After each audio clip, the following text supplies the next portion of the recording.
So, good morning, everybody. As Shikha has already mentioned, I am from IITM, myself, Swapna Panickal. I am from the Center for Climate Change Research at IITM. So, during this talk, briefly, I'll be discussing about the Earth system modeling activities that is being carried out at our center at IITM. So, I think like you already have heard the talks based on the NCAR CESM model. Here, I'll briefly talk about our activities, what we are doing from our center, and also like some brief introduction into why we need to do, like why we need to study climate change and why, what is the need for an Earth system modeling activity and what are the challenges we need to consider for the future development. So the Center for Climate Change Research, which was established by Ministry of Earth Sciences in 2009, and it is at IITM, and one of the objective or mandate was to have a better understanding of science of climate change, especially of the tropical region, and also to enable improved assessment of regional climate response to global climate change. So with this objective, one of the mandate was to develop an Earth system model. Why we need to develop an Earth system model? Just one thing is that our region has specifically the monsoons, and the monsoons are not well, interannual variabilities and the teleconnections are not well represented in many of the global climate models.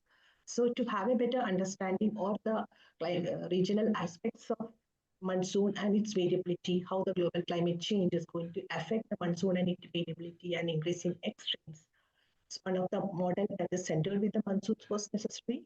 And also like this will also enable like the human capacity building in the country in the climate modeling. So with these objectives, the Earth system modeling was initiated in at CCCR by around 2010. At CCCR, we also have like climate monitoring observations, like we also have a long-term greenhouse gas measurements, like we do measure the soil moisture based on the cosmos. Flux measurements are also being carried out. And there are other components of the Earth system, they are getting monitored, like we also have a reconstruction of the past over 1,000 years of monsoon record based on paleo and coral. These are the other activities that are being undertaken by the CCCR. So coming back to the modeling activity, so we focus on developing an Earth system model, and also like we also have this is for catering to the WCRP activities. Like we also need to have a high resolution simulations over our country for addressing the regional climate change. So we also run the high resolution climate models in addition to the global climate modeling activity. And we also maintain an ESGF server that is for distributing the climate data across the globe. So that is also maintained by our center. So coming to the IITM Earth System Model Development, as I mentioned, like with IITM was, first of all, the CFS V2 was implemented to IITM for a seasonal prediction. So this model was having a seasonably good monsoon and the teleconnections. So when we started developing the Earth system model from IITM, so I was mentioning about the IITM Earth System Model Development activity that was started at our center. We started this activity around 2010 when the seasonal prediction model CFS was implemented for the seasonal prediction at IITM. Why we started framing our Earth System model based on CFS V2 was that it was having a good monsoon. South Asian monsoon was good, and its teleconnections were very good in the model. So when we started developing the model, we thought like this may be a good framework wherein we can build on. However, it was a seasonal prediction model. It was not meant for doing the long-term climate simulations. The model itself was having a radiative imbalance of about 6 watts per meter square. We know like by the end of the century, if we look at the high emission scenarios, the radiative forcing, we can say it will be around 8.5 watts per meter square. So the model which is already having such a large imbalance in the system, we may not be able to address like what are the climate implications on the versus various Earth system components in such a radiative, because we need to have a radiatively balanced framework between the Earth system components. So what first we thought is that we need to attain a radiatively balanced framework. So the in-house development has been carried out so that we could achieve a radiatively balanced framework. So from 6 watts per meter square, we could achieve roughly like a 0.5 watts per meter square. That is the radiative balance in the system at present when we do the pi control simulations. Then we started incorporating various Earth system components into the model. And for the last cycle of the CMIP, like CMIP 6 phase, we have also contributed to the CMIP and also the IPCC assessments. So just have a look at the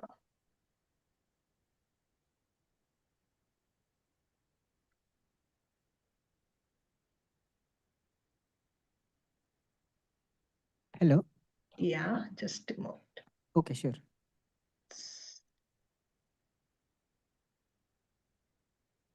There are some issues like, yeah. This is Climat, just a, this is a surface temperature simulations from the model from that is starting from the pre-industrial state. This is the surface temperature, 2 meter temperature simulations from the model starting from the pre-industrial state, which is spanning up to the end of the century. So you can notice like the Earth system is getting warmed up, especially the land regions are getting warmer. And even if you observe, we see like the northern hemisphere, northern land regions are getting more warm as we move away up to the end of the century. I will play it again. So as we move from the 1850 pre-industrial period to as we move to the present day, and we move ahead to the end of 20th century, and by the end of the century, we see like there are large, huge warming that can be seen. It is mostly affected because there is more ice albedo feedbacks and there are many cloud feedbacks are ice field feedbacks are happening that is causing more warming in the system. So why we need to study all these changes? What are why we need to carry out the modeling activity and how to go ahead? So this is a slide from the IPCC 6 assessment report, and we can clearly see that climate change is affecting all the regions. And with every additional degree of warming, the extremes are projected to get amplified. And why this is happening so? This is the pathways of the carbon dioxide concentrations you can see for the last many thousands of years. And we could see like the recent years starting at present, it is about more, it has crossed more than 420 ppm. So there's a huge increase in the greenhouse gas emissions, especially the CO2 concentrations in the atmosphere that has been occurring over a very short period of time. And the down panel is the surface temperature again, which is showing like over the past 2000 years, if you see, like in the recent years, when the CO2 has increased suddenly or sharply over a shorter period, we also see like there's a huge increase in the global surface temperatures. So this shows like it is the recent rapid industrial revolution, we can say like recent years, there's a large increase in the fossil fuel emissions into the atmosphere that is causing a sharp increase in temperatures. And we can say like if the Earth atmospheric system, if we consider it as a perfect balance, like we get the incoming solar radiation from the sun and it is taken by the Earth and it emits back in the long wave frequency. And if there's a perfect balance between the incoming short wave radiation and outgoing long wave radiation, the Earth would have been in a perfect balance. But what is happening is that there are more greenhouse gases, CO2, water vapor, especially water vapor. It is having a more absorption in the long wave band. So it is absorbing more long wave radiation and it is trapping more energy in the system. So our Earth system is gradually moving to a warmer equilibrium, we can say. So more warming inside the system, that is possible, more warming. And this is the recent report from the WMO, which is showing like how the globe has been warming up. These are the this is the surface temperature anomalies for the 2024 last year. And it was mentioned that 2024 was the warmest year in the 175 years of observational record. And it was the most warmest year in the last 10 years record also. And it is already we have already passed the 1.5 degrees with respect to the pre-industrial period. And this has also led to many extreme weather and climate events across the globe. And this is not only for the globe, it is also for the Asian region. This is the temperature map over the Asian region. And the down bars are representing like every 30-year trend of the surface temperatures over the globe. And all the yellow bars are over the Asian region and the gray bar are for the globe. And if we see like the initial 30 years to the end of the last 30-year period, we see like there's a huge increase in the temperatures, especially even higher increases seen over the Europe. And then we see like over the Asian region, it's the warming is double than the global mean as compared to the gray bar. So there's a large increase in the climate system and the land temperatures are warming up and it is also seen over the Asian regions. And this has got a lot of consequences like right panel is the extreme precipitation events that was again observed during the last year. We could see like there are many extreme precipitation events that have occurred over our region and also many other parts of the globe, including Sahel, America, and there were droughts also altogether. Like Brazil has a huge drought, America happened to have a drought, and even the South Africa, and also the wildfires like Canada, and many parts also experience wildfires. And if you look at the major contributors, like if you see the greenhouse gas concentration, CO2, we can say like it is 151% higher than the pre-industrial levels. Similarly, the methane and nitrous oxide, they were all highest. Like nitrous oxide were 124% higher than the records. So all of these increase in the greenhouse concentrations has caused this warming in the system. Not only the land temperatures are getting affected, ocean is also getting affected. Ocean heat content was the highest in the records. And these are all posing many challenges for achieving the SDG, Sustainable Development Goals. Say, for if we consider the SDG 6, that is about clear water and sanitation for all. So, because the global temperatures are increasing, it is affecting the water availability, and thus it is affecting the our SDGs also. Just look, can we look a little bit more clear into that? There's a water cycle we know with warming, the atmosphere evaporation and the precipitation process both are getting amplified because as the air is warming, the water holding capacity increases. When the water holding capacity increases, the moisture increases and also the precipitation is also getting increased. So the water cycle is getting accelerated and that is leading to not only the severe extreme droughts over the certain regions, the extreme floods over the region, there are regions it is getting affected by the droughts also. So the water cycle is getting affected, water availability is going to get affected by this as and it is also going to change the global monsoon patterns and the rainfall over our regions.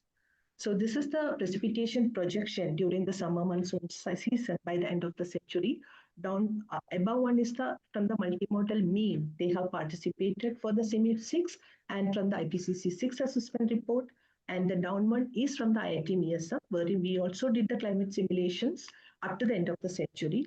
And we could clearly see like the precipitation is going to enhance over our region, like our South Asian monsoon domain, it is going to enhance. But there are regions like the Mediterranean or the North America, they are going to be more drier. So this, what does it imply? It implies that the change is not at all uniform.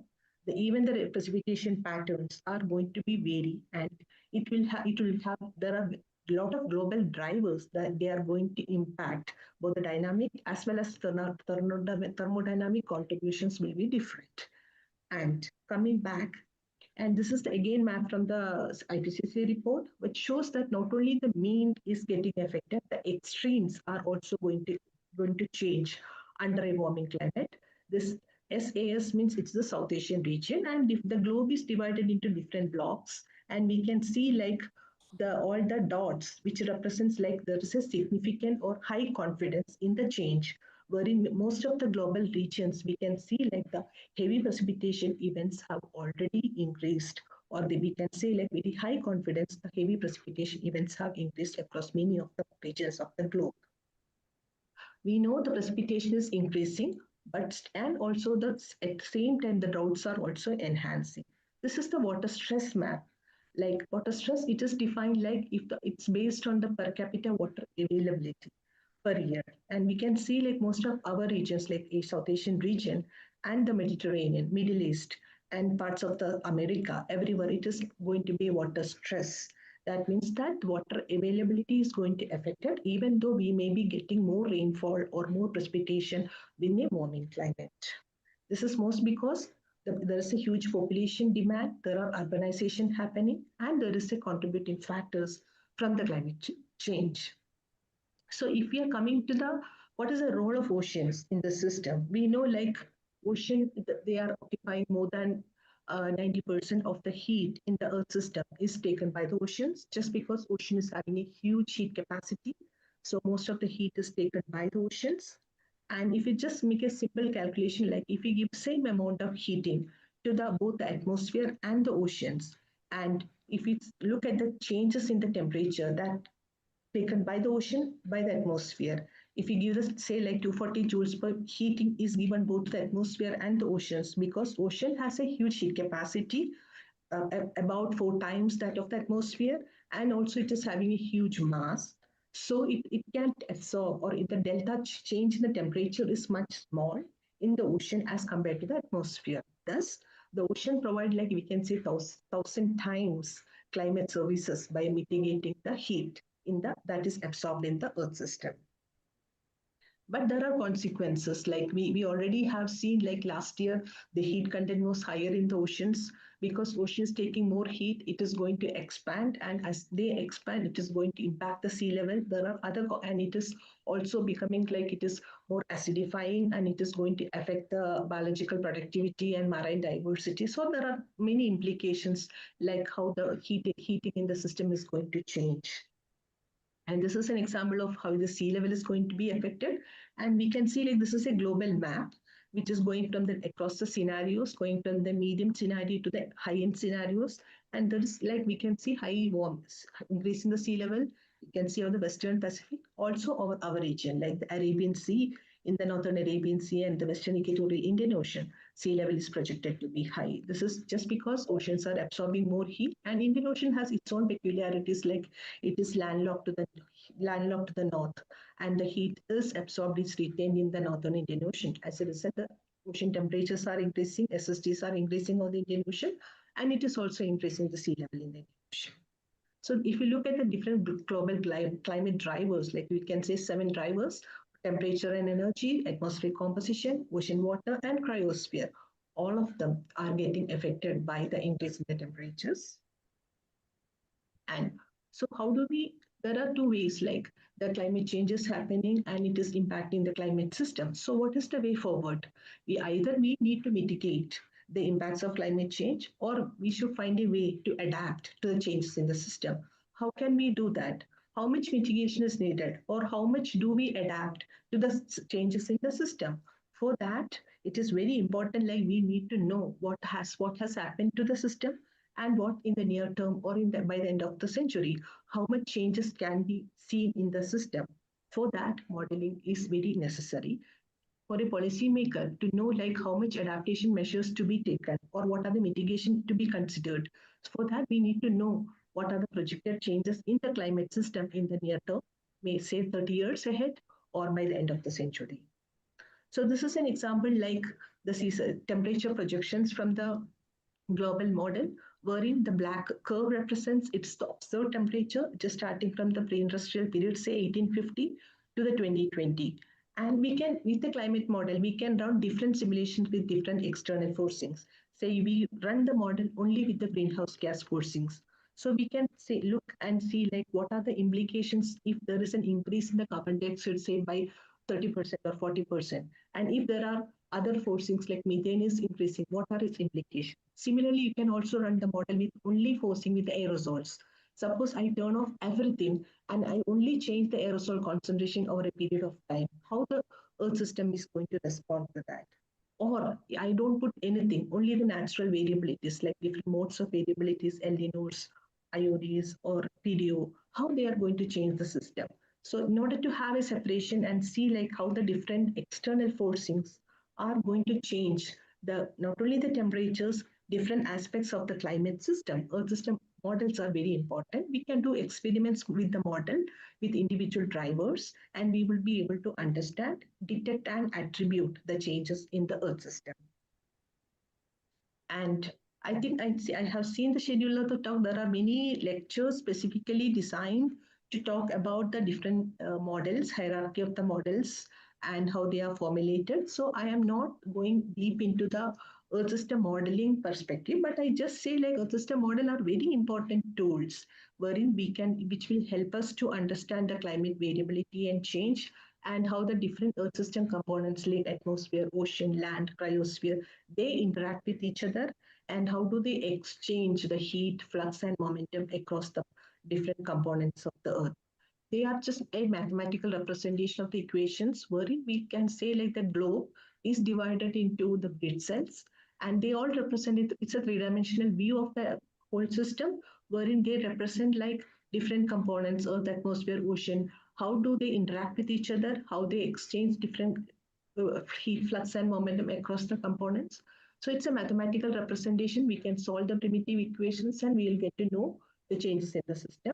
In addition to that, we can say climate model, but there are factors like we already seen that increasing greenhouse gas concentrations, aerosol concentrations has been changing, land use, land cover has been changing over a period of time. So when we consider these factors also, we need to have other components, like we need to have a dynamic vegetation. We need to have the carbon cycle in the model. So all these components, all of when we consider all of these formulations, then it makes a Earth system wherein we have the interactions, different components. It also take care of the emission criteria and how much future, what are the actions to be taken. Some out of models even consider what are human actions that are going to be affecting the Earth system. So altogether for a total Earth system model. So there are differences. I'm going into the details of this. But if you say like a simple system model, we have different components and there's a coupler. That is very fundamental in exchanging, like atmosphere must be running in one resolution, and it has to pass, say it has to compute the fluxes and it has to pass to the ocean. And that ocean has to receive the fluxes from the atmosphere, and it will compute the SST and ice. It has to pass to again back to atmosphere, and land also has to pass many variables. So for that, the coupler is very necessary. So if you see any framework of an Earth system model, we'll have the different Earth system components, and they communicate each other through the coupler. And the different components can run at different time scales, and the coupler will be exchanging all the components, and so that the whole Earth system framework operates smoothly. Coming to the modeling activities, all these modeling activities like climate modeling activities across the globe are coordinated by the World Climate Research Program, and it was established in 1995. And the purpose is to make a common framework. Like we participate the model with under a common framework, so that the model can be, there is a globally we can compare the results across the different modeling centers, and we will have a different scientific problem that can be addressed using different models across the globe, so that we'll be able to get an understanding of the problems. So these are from the different MIPS itself that is to address different scientific problems. So this was the participant for the CMIP 6, wherein there are different, you can see like I have listed many of the MIPS that have participated for the previous cycle, CMIP 6 cycle of the assessment, wherein say like DME, it is called a detection and attribution model intercomparison project, where exactly like the models, they are participating for a DME, they need to undergo certain protocols. Like they have to have a deck simulations wherein we have to spun up the model so that all the systems, all the components are come to a quasi-equilibrium. From that equilibrium state, we have to prescribe, say, only change the greenhouse gases, then run the model up to the end of, say, the historical period and see how the system is evolving compared with observations. Similarly, only prescribe the aerosols, and it is like a detection, and then we see like the changes we can attribute it. Similarly, there's a scenario map, that is the like how the forcings, climate radiative forcings are going to change, how they are going to modulate the system. So there are different MIPS listed here. According to our scientific interests, we can participate in the different MIPS under the different these protocols, and we can contribute and we can do our own scientific assessment to understand the various processes. There is another MIP for FAF. We know like there is a lot of warming that is happening globally, and as we have seen the previous temperature map, we can see that the globe over especially the northern polar regions are warming at a higher rate. It is more ice albedo feedbacks are producing more warming. So we also see like Arctic ice is melting at a higher rate. So when the Arctic ice is melting, it is pushing a lot of fresh water into the northern regions. So this fresh water is not only entering into the ocean, but it also has the global teleconnection. It can change the weight trains. We are experiencing severe heat waves, everything over the Europe, mid-latitude countries. Even the tropics also is getting affected by the very far polar teleconnections. So to understand this, there are different experiments that they have been designed to address different scientific problems. So coming to that, so one of the framework that we follow is to understand the changes like IPCC that was started by 1990, and recently it was the sixth assessment cycle has been established, wherein the main objective is to have a regular scientific assessments. We assess what are the based on the available literature and the models, what is the present state of knowledge, and it has to be evaluated over a period of time, so that will be always updated about the changes in the system and the projected changes over the system. Not only that, this also gives advice to the governments for framing the policies. So presently we have started the IPCC was established in 1988 by WMO and UNEP, and right now we have passed 6 cycles, and the seventh IPCCR 7 will be, the report will be mostly coming by the 2028. That is the present status. So one of the backbone for developing the climate projections are the scenarios. They are very important for understanding the possible climate outcomes and what are the risks and what are the mitigation futures. I see that there is one more lecture for you on how the scenarios are being formulated using the IAMs. So I'm not going much details into the formulation of the scenarios, but these are the basic scenarios that were considered for the previous cycle, that is for the IPCC 6 assessment report, wherein we follow the 5 state conditions. First one is called the sustainability, wherein like we mostly follow the green emission path, green energy pathways and development pathways, and also that is called a SSP1, wherein the targeted temperature levels are well below the Paris goals, like below 2 degrees or 1.5 degree with respect to the pre-industrial. And SSP2, we can say it is the middle of the road, wherein like there are technological developments happening, and also like the economic growth is on a middle way. And if we go to the higher scenarios like SSP 3, 4, and 5, say 5, it is like a very high energy demand, and we are utilizing all the fossil fuel pathways for addressing our energy demands and our economic growth. So these scenarios are sustainable framed such that they also consider the radiative forcing and also the socio-economic conditions. So based on the different scenarios, this is how the global world will look like by the end of the century. Maybe like if we follow the low emission like sustainable path, probably we'll be able to reach we'll be able to constrain the global warming by 1.5 degree or at the most by 2 degrees. If we are not following this, if we follow the present path that represents the SSP245, say present path of the greenhouse gas pathways or emissions, we'll be ending up with a temperature rise of about 0.5 to 3 degrees. And if we don't follow any of the mitigation measures, and if we only follow based on the economic growth, more focusing on the economic growth, consuming more fossil fuels, the temperature increase can as high as 4.5 to 5 degrees by the end of the century. So these are the new scenarios that are getting introduced for the new cycle, for the 7th assessment cycle, where we'll have a high, medium, and medium low. Medium low means that we are putting the mitigation efforts, but they are happening at a later stage. So these are new scenarios. They are proposed for the coming assessment cycle for the IPCC 7. So we'll have more focus on the low emission scenarios. There will be one high emission scenario and two medium emission scenarios. And all the global modeling centers across the globe will use these scenarios to run their climate models or system models, so that according to these pathways, how much is the temperature increase, how the extremes are going to change, all this can be assessed. So this is how the models have been evolved. Like there are improvements in the resolution. The physical processes have been improved. Models have started from a simple AGCM. Now they are evolved into fully system models, incorporating many of the complex systems in the model when we start with the first cycle to the recent cycle. And along with that, the resolution also has been increased, because many of the fine topographic features, if you wanted to incorporate them into the model, we need to increase the resolution.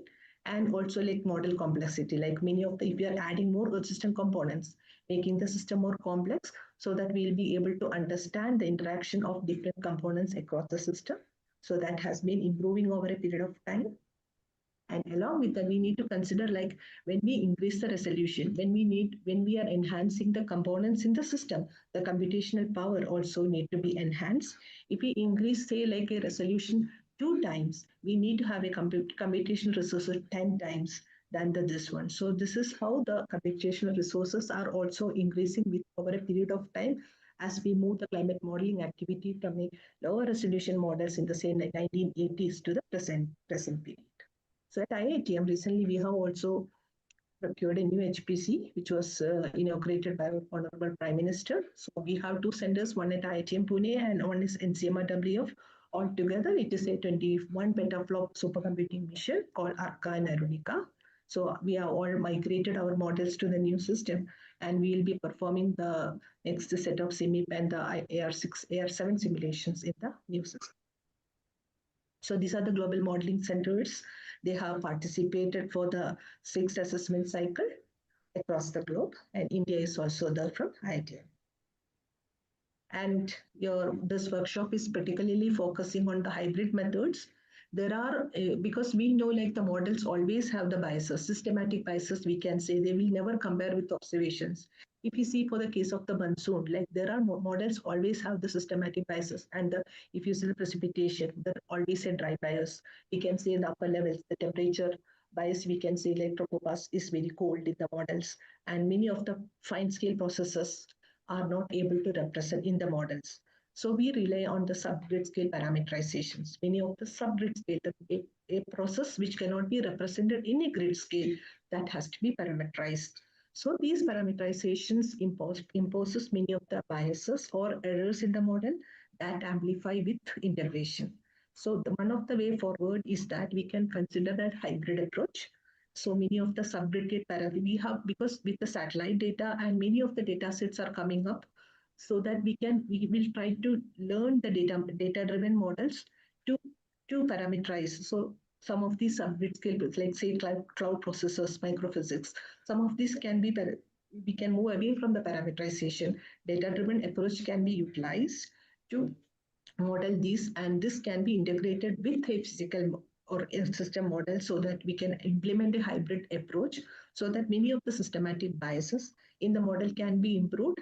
And also like the processes like radiation, it takes a long time for the computation. Suppose if we do that outside, like the heating can be profiled based on the data driven models, that can also speed up the computation. So there are many advantages if we look ahead with a data driven like a hybrid approach.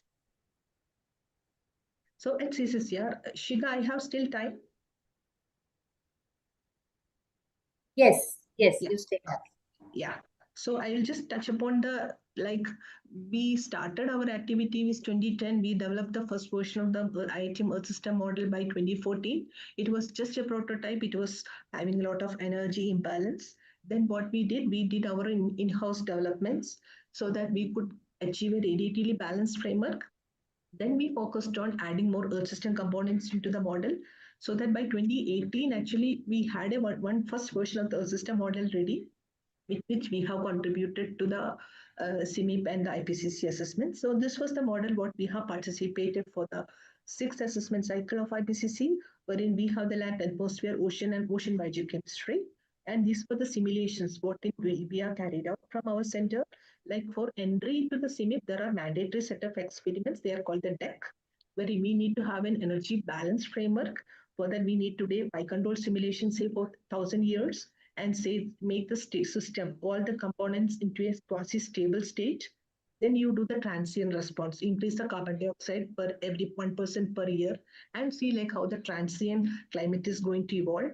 And also you do like the quadruple, suddenly increase the CO2 four times, and see how the system responds to that. And there are historical simulations, like you prescribe all the aerosols, land use, land curve, everything over the period of time where we have the observations available, so that we can compare our model simulations with the observations and see like how reliable are the projections.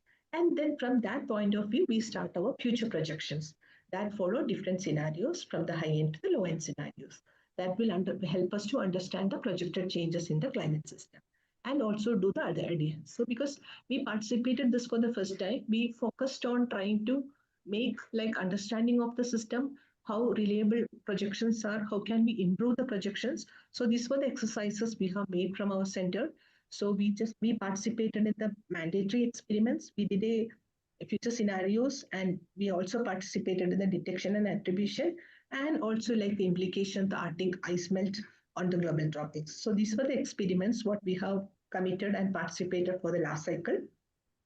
So we could see like the monsoon was good, and these are projected changes. Like say if we go from the higher warming levels, with the pre-industrial 1.5, 2, and 3 degrees, how the global temperatures are going to change, how the monsoon is going to be affected. So this is a comparison with that, and we could see like the northern land regions are warming more, land is getting more warmer than the other regions. And if you look at the precipitation pattern, Northwest India is projected to have more rainfall than the East India. That is the trend, what we see in the recent years also. If you see the recent 10, 20 years of record of rainfall over India, we could see summer monsoon rainfall, we could see Northwest India is getting more wetter and the eastern regions are getting more drier. So this pattern is emerging out in the simulations of projection simulations also. And so one of the other way is that we have to utilize the simulations to have making a policy or policy relevant information for the country, because this is also important. Like we have to make we have to have our own understanding of the changes over the system, over the region, our Indian domain, and see like what are the implications over the different sectors. For that, we also prepared. This is a report by the Ministry of Earth Sciences, wherein we looked at our climate projections. Not only the climate projections, we also utilized all the past data, and we come up with an assessment like what are the changes that has been observed over the Indian region, and what are the projected changes which can anticipate over our region. This book, it is a Springer book. It is an open access book.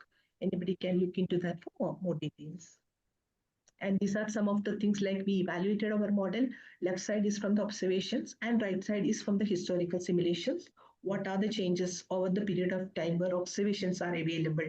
How the model is doing for the different components, let's say temperature, Himalayan snow cover, or the Indian Ocean temperatures and monsoon characteristics, etc.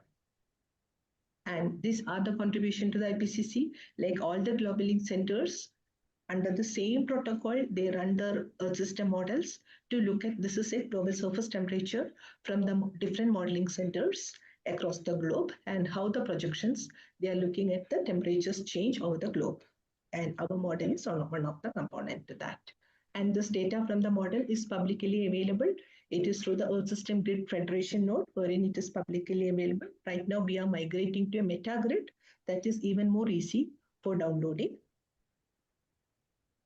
And as I said, there are challenges also, especially our domain. It has got a very complicated topography. Like we have a Western Ghats, we have the Himalayas, and many of the fine features are not well represented in the global models. So one thing is that we have to increase the resolution. But if we increase the resolution, say I already told, like if we increase the resolution 2 times, the computational resources we need to enhance 10 times. So that competition is always there where we need to compromise. What are the important things we have to bring into the system? So these are the things we are considering when we are moving ahead for the future development. And this is our next version of the model, wherein just have a look. So these are the different things. We focus like our region, we need to have a refined resolution because many of the fine features of our region has to be represented. So we are increasing the resolution. We also implemented a TCO, that is a triangular cubic octahedral grid. So it will be able to represent more over the tropical regions. And as we move towards the poles, the representation is less. So like that, so our regions are well covered. So we are implemented this, and we also implemented a new ocean wherein it is able to resolve more over the tropical regions. Our Indian Ocean region and all the tropical oceans are well represented in the model. And we also introduce our own land use land cover data from the ISRO. This is like the different crop patterns. They are represented in many of the global data sets. We are finding like they are different. So we implemented our own data sets, and like we are trying to understand other changes, like what are the implications of the melt of the Greenland, how our Himalayan cryosphere is going to change under the warming, because glaciers are melting. They will put a lot of water, and that is going to affect the water availability over our many regions of our states. Those are the important things we are looking. And what we are finding is that when we are increasing the resolution and improving the Earth system components, we do find there are improvements in the model, like the biases, rainfall biases have been improved, and the salinity bias in the oceans, especially in the Bay of Bengal, that has been improved. So there are different improvements when we are increasing the resolution and we add more components that are seen. And our idea is to participate mostly like more mix than the last time, so that we'll be able to address more scientific problems based on the simulations. So this I am not going. And also another activity that is also carried out our center is a high resolution, because right now previously our version we contributed with a 200-kilometer atmospheric version.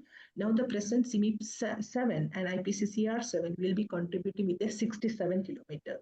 So 200 kilometers to we have already increased the resolution to 67 kilometers. Still 67 kilometer we may not be able to address all the needs, like different states, they wanted to make the state climate action plan. They need the data at a very fine resolution.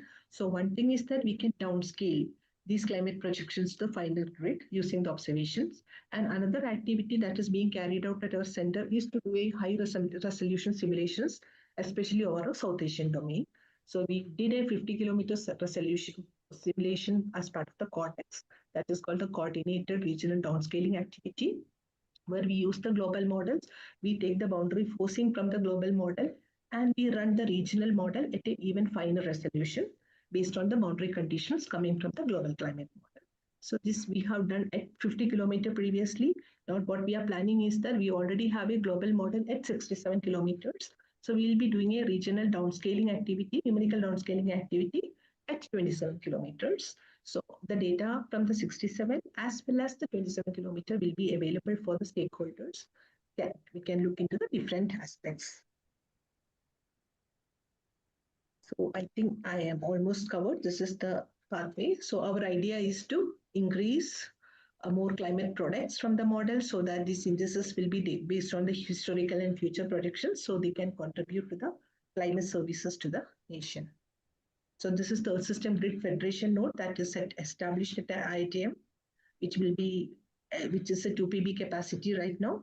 This will be utilized for disseminating the data coming out from the AR7, CMIP 7 and AR7 simulations. Thank you.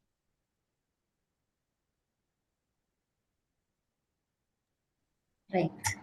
Thank you, Dr. Swapna, for such an informative and comprehensive talk. Do we have any questions from the participants? The participants, please feel free to ask your questions. Yes.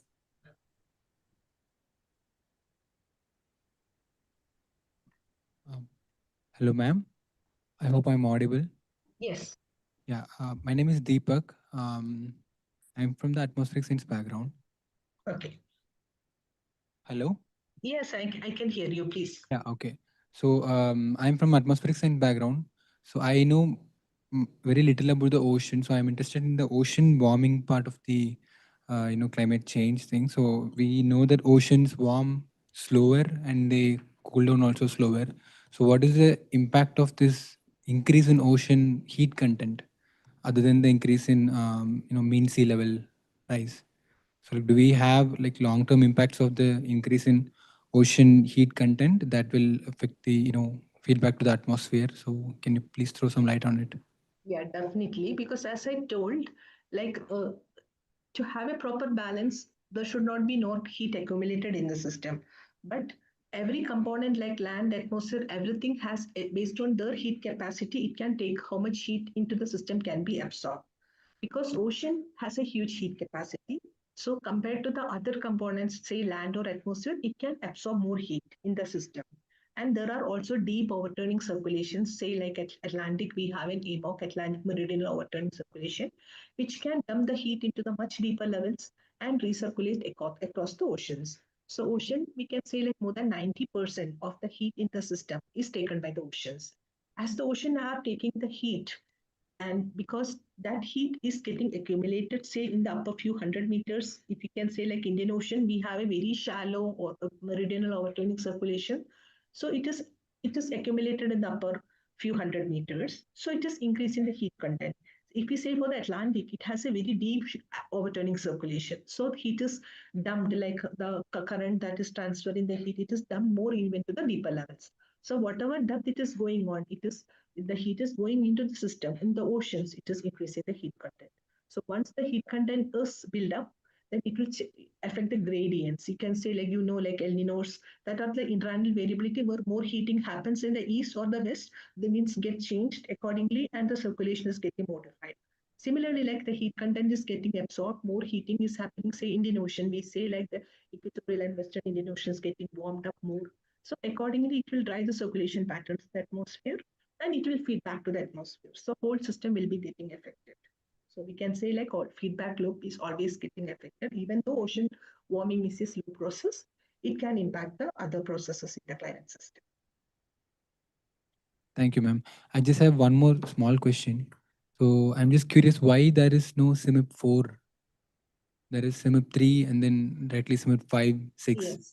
Yeah, it's a naming convention. It always have to tie up with IPCC. So whatever modeling activities are doing, it will be fed up to the IPCC cycle. So it was just a naming like CMIP 3 was done and we need to, at least the modeling centers, they need to develop their models. We will not be using the previous version of the model. We'll try to improve. Like we did the development, then we know what are the problems in the model, what are the improvements we need to carry out.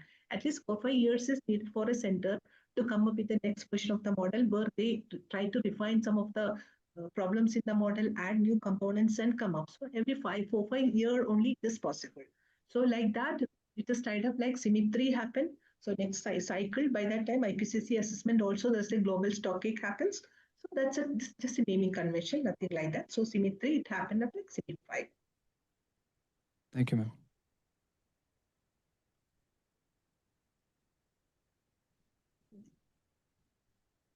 Hello. Hi, Yes. Swapna. Hello, sir. How are you? Good to hear from you. Thank you.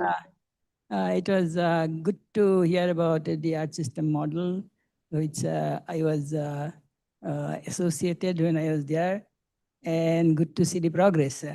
So I think it is great to see and be proud of the art system model that was developed at IITM. And I have just a couple of quick questions. I saw the kind of developments that you have mentioned as the future development, and then getting into getting into year 7. But these developments seem to do not focus on what is the existing biases of the model. They seem to sort of add complexities, and you are adding more and more complexity, which is definitely required.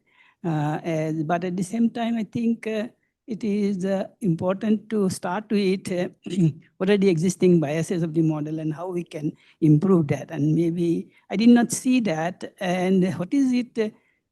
Because the models always have biases, and I think we need to focus on what is the more important biases and how we can improve them. But simply including the complexity may not remove those biases. So I think we need to have a strategy how that is also addressed. At the same time, you can improve the complexities. What is the plan regarding this, and what is in the what is planned for? What kind of a version that we are thinking will be going into? Because after all, you cannot possibly add everything. And for going into year 7, you will have to go with a certain version. And what kind of version you are thinking of going to year 7, and whether you will be able to do more ensemble of simulations. Thank you, sir. First of all, I would like to thank sir for all his support. Like we started this activity when sir was director of IITM, and with his vision, I think the NSUP CFS was adapted to IITM, and we started developing out the system model based on the CFS. So first of all, our sincere thanks to you, sir. And yes, we also always consider like we need to improve the model rather than adding more complexities to the model. We first understand what are the biases in the model, how can we improve some of the biases in the model, and then we go ahead. So one of the things what we, as our model is more monsoon centric, we try to improve the monsoon processes in the model. So what we have seen is that the previous version of the model, though the teleconnections were good, the biases are more like the upper level 200 HPA anticyclone was very weak, the wind shear was weak, and even the propagation of the mesos and ISOs were very weak in the model. So like what were the processes missing in the model, why we are not able to make those improvement in the model. With that vision only, we tried like how can we improve. One is that we introduced new convective parameterization, wherein revised SAS scheme is introduced. We just tried to improving some of the precipitation biases in the model, and we tried now present AR6 version will have a new TCO, triangular cubic octahedral grid, which will have a 67 kilometer globally. And we also improved the ocean resolution. So the couplings are better resolved. And what we understand is that the mean state, Indian Ocean mean state is improved. And also the MESOs and LPS, low pressure systems, they are entering more into the central India. They are bringing more rainfall over the core monsoon zone. And also like the upper level anticyclone 200 HPA, which was very weak previously. Probably the diabatic heating was very weak in the model. So with this improvement, we are also seeing like the 200 HPA anticyclone is well captured in the model.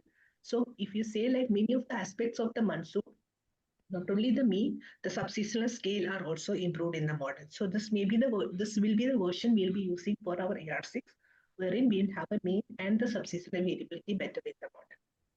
So this is our going ahead with that. Okay, I thought in one of your slides, I thought I saw that the Himalayan snow is decreasing in your model simulations, whereas in observations it is increasing, something like that, or I might have missed. Is that correct? If that is so, that is also a bias, right? Himalayan snow cover, what we are doing is that right now we are not fully coupling the model. We are running it by forcing the models. And what we are seeing is a separate studies we are carrying out. Himalayan snow cover is declining when we are using our IITM ESM models, especially like right now we are focusing on the Chandra Basin and all, Western Himalayas, wherein we see like the glaciers have a capacity like they after some time the glaciers are melting by like 26 70s, and by the end of the century huge melt is happening and it is affecting the water availability. So that science problem we are taking ahead. And our idea is like presently for the AR7, we will not be coupling the Himalayan cryosphere. It is a bit more complicated. But for the future development, we are considering like this interaction also should be considered in the model. So that is one of the priority we are looking into. Thank you. Any other questions among the participants?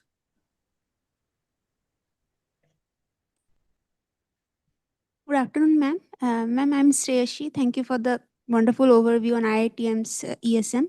Ma'am, my question is that in one of the slide, I saw that the initial IITM ESM had NOAA LULC. So why not incorporate NRSC's land use land cover in the initial development? Initial development, we have to, first point was the focus was to get a relatively balanced framework. So that was our motive. Like, and we also need to consider the time frames. Like if we wanted to participate, say for the AR6, our data should be available to the public domain by 2020. So we need to consider these timelines so that we cannot consider including all the parts. We know like that's an important point we were missing, but considering the time things, so we whatever NOAA MP, whatever land use land cover was provided by the NOAA MP, we utilize that and we move ahead so that the simulations are on time. Then the next stage we understand like yes, there are problems with the crops, especially over the Northwest India. Irrigated crops are not well represented in the NOAA MP. We need to consider our own data for that. So that next stage of development, we considered including our own satellite data into the model. So like whenever we do one cycle, we try to see also like what are the improvements we need to be incorporated in the model. So we learn from that and we try to incorporate them so that the next version, we will try to resolve any of those issues. So that is what the latest version, it will have a NOAA ISRO land use land cover data, movement data also in the model. Thank you, ma'am. Any other questions?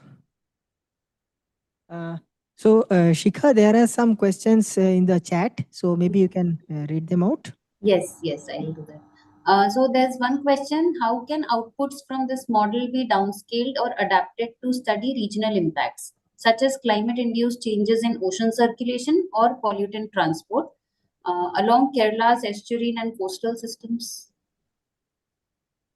Yeah, there is a regional downscaling activity I have already told that was using in AGCM. That means atmospheric model only, wherein we have dynamically downscaled our products to the high resolution. Presently, previously it was done at 50 kilometers, and right now we are doing for 27 kilometers. That is one way. But if you wanted to look into the oceans, say we have to have our own way of downscaling that we are planning. Like after we do the model integrations, we complete that, we'll be doing a dynamically downscale product from our center so that it includes not only the atmosphere, we'll have the ocean and other products also. So that can be utilized for the any of the regional studies. And also like the previous version, we have, though we did a 200-kilometer version, the NOAA next is already hosting a 25-kilometer downscale version of all the models, and IITM ESM model data is already available at 25 kilometers. All the components are downscaled 25 kilometer. And our plan is that from this version, we will be doing our downscaling at our own center so that it will be available at a final resolution. Thank you. So the next question is, can we get this data? I think the is about the ESM data. Can we get this data in bulk via a pipeline or stack or other solution for training ML models? Like we can get ERA 5 from GE or Planetary Computer.